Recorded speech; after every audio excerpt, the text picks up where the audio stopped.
ஈரோட்டில் தனியாக சென்று கொண்டிருந்த பெண்ணை தாக்கி நகையை பறித்து சென்ற ஐவரை காவல்துறையினர் கைது செய்தனர். ஈரோடு மாவட்டம் பவானி அடுத்துள்ள தொட்டிப்பாளையத்தைச் சேர்ந்தவர் திருச்செல்வி. இவர் அக்ரஹாரம் பகுதியில் உள்ள தோல் பதனிடும் ஆலையில் அலுவலராக பணியாற்றி வந்துள்ளார். இவர் கடந்த ஜனவரி மாதம் 7ஆம் தேதி வேலையை முடித்துவிட்டு சென்று கொண்டிருந்த போது எதிரே வந்த நபர்கள் 80,000 மதிப்புள்ள 8.25 பவுன் தங்கச்சங்கிலியை பறிக்க முயற்சித்தனர். இதனடுத்து சத்தம் போட்ட திருச்செல்வியின் நாக்கு, உதடு, காது உள்ளிட்ட இடங்களில் கத்தியால் கிழித்து சென்றனர். படுகாயமடைந்த திருச்செல்வி தனியார் மருத்துவமனையில் சிகிச்சை பெற்று வந்தார்.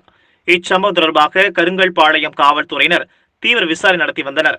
இந்நிலையில் நேற்று அக்ரஹாரம் பகுதியில் வாகன சோதனையில் ஈடுபட்டிருந்தனர்.